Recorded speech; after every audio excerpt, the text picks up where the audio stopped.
The three adventurers stepped onto the shore as the sun set. Darkness covered the island.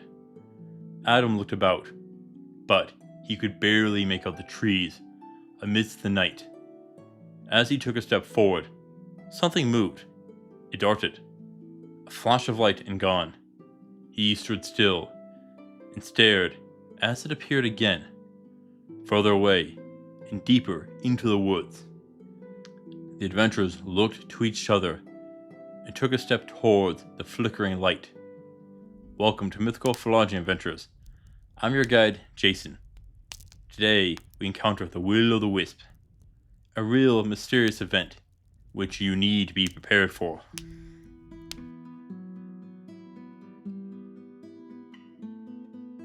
The Will-O-The-Wisp, or just Will-O-Wisp, is old. In Latin, it is Ignis Fatuus, or foolish flame. Mind you, this isn't actually a Roman name. Ignis Fatuus comes from the 16th century. The name Will-O-The-Wisp literally translates as Wheel of the Torch, since a torch, or a bundle of sticks, can also be called a wisp. Yeah, a real clever naming scheme going on here. But it's got a couple of other names: Hinky Punk, Friar's Lantern, and Jack-O-Lantern. And that is just the beginning of their names. They are usually seen over swampland as a flash of light which lures travelers astray, usually off the road, deeper into the swamp, and maybe getting them to fall into a hole. But some will get lost and perish in the wilds. They are predominantly nocturnal, or only appearing in dark swamps and marshlands. Most believe that the Will-O-The-Wisp is the work of fairies, the undead, or elemental spirits. Modern scientists claim that it is in fact the result of bioluminescent insects, or the result of chemical breakdowns in rotting material. Swamp gas, reflecting the light from Venus. Oh sure, that makes so much sense, right? This wisp of light will look like they are dancing about, but when noticed, they will slowly fade away. Though others claim that the Will-O-The-Wisp appears as a figure carrying a lantern or a torch, yet the figure is shrouded in darkness and barely visible if ever. Of course, there are a couple of predominant tales which have emerged as their origins. In European folklore, there was a man, usually named Will Smith, or Jack. Now, he was a rotten garbage excuse of a man, and then he died. Though St. Peter met him at the gates of heaven and offered him a chance of redemption and sent him back to earth. And he doesn't improve a lick. And he is doomed to walk the earth as a specter. Yet, in the midst of the cold night, the devil offers the man a single burning piece of coal to keep him warm. And he uses this light to lure travelers out into the marsh to meet their demise. Now, why wasn't he sent down to hell, you're probably wondering. And the answer comes from the Irish version of the tale. Here is where the name Jack is more common. When our rotten man was meant to die, the devil himself went to collect his mortal soul. What an honor that must have been. Well, he asked the devil if he could have one more drink. Well, what was one more sin to his long list? And the devil turned into a coin so that he could pay for a drink. But Jack had a crucifix in his pocket and trapped the devil there. So they negotiated, and Jack lives another decade for freeing the devil. When the devil comes again, he is tricked into climbing up a tree to get Jack. But he wasn't there, and hastily carved a cross onto the tree to trap the devil up in the branches. After some more negotiations, Jack removes the cross, and the devil delays collecting his soul. But in time, our villainous scoundrel decayed so far that even he knew that it was time to die. But the devil got the last laugh and rejected him from hell eternally, as he was forced to wander in the cold twilight between life and death. The devil gave the man a single ember of hell to give him some weak semblance of the warmth that he could never have had in hell. And the light you see is that ember of hell. This story also serves as part of the inspiration for the jack-o'-lantern, now a soul trapped between living and the dead. Doesn't that sound familiar? Ah yes, the Slough, the host of the dead that we covered a little while ago. Yes, it would seem that in the tales where the Will-O-The-Wisp is an undead spirit, it is a close relative of the Slough. The variant called a Hinky-Punk is a single-legged goblin which carries the lantern. Potentially, this version is closer related to the fear-spreading boggart. Despite that, it cannot physically harm you. It lays just outside of the physical world. It is said to usually have blue or green flames, and rarely red. The blue flames can come from burning copper, methane, alcohol, or metal salts.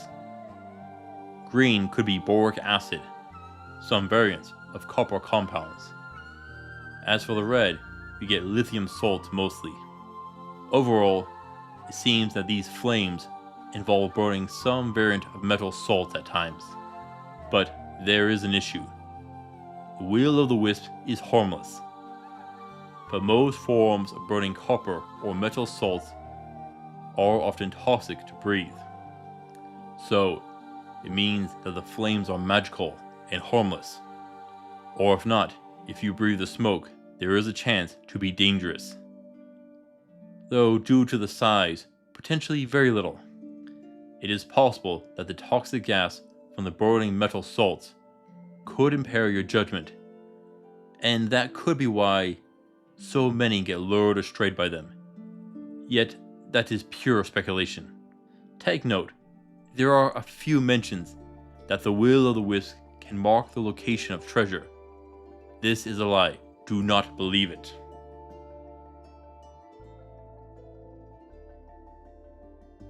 Now, what to do if you see the Will-O-The-Wisp?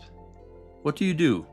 Well, no matter what, do not follow it. Don't look at it, and just ignore it. It is harmless if you do this much. Just keep walking.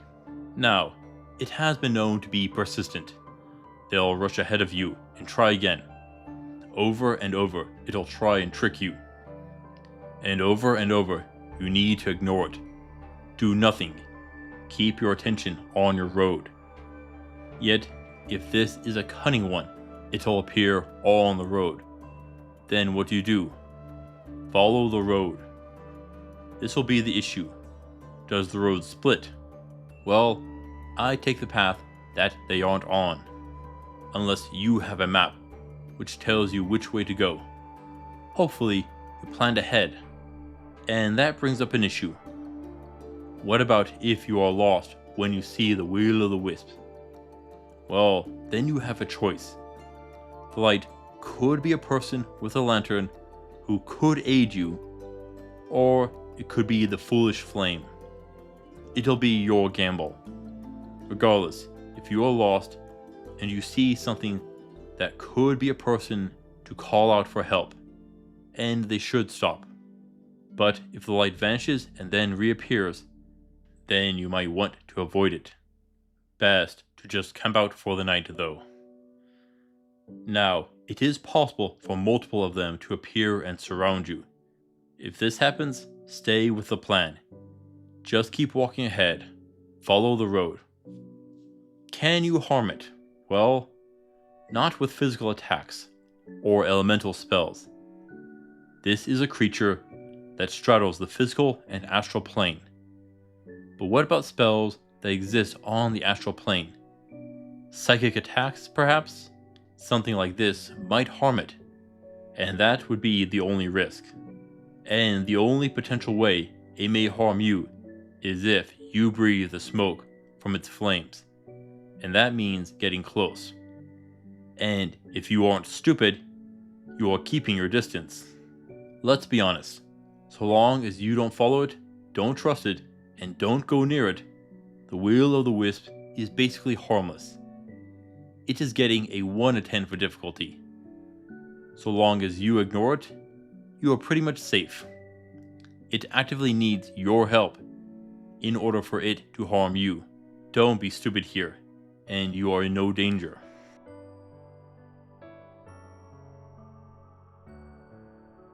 If you somehow manage to slay it, well, you won't get much. You could steal its ember of hell. But what is that worth? It wasn't enough to keep him warm in the twilight between worlds. I'm sure some collector or alchemist would buy it. So there is that. If it was the burning metal salts, then you could sell that to an alchemist, for coin at least, or use it yourself, with precautions. After that, there is nothing. This is a creature of the astral plane. You can't really use its remains for your own purposes. Now, I did mention that there were rumors that they could lead you to treasure, and that is a lie, spread by malicious individuals like Jack or Will. If you want to test this theory, it is easy. Have a map and mark the spots where the Will-O-The-Wisp appears, and then return by daylight with a shovel. Do not go out into the swamp at night while the wisps are about. Be careful here. Overall, this is a very low risk and low reward situation. A good confidence booster overall.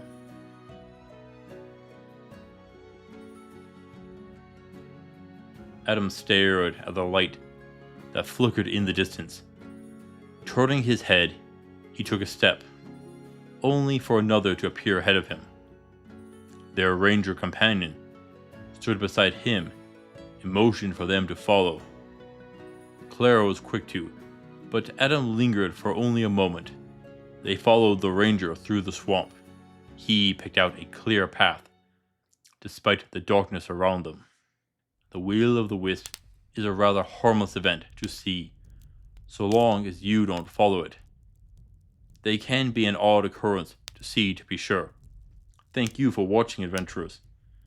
Please return next time for Real vs. Fantasy Wars. Until then, I'll see you on the roads.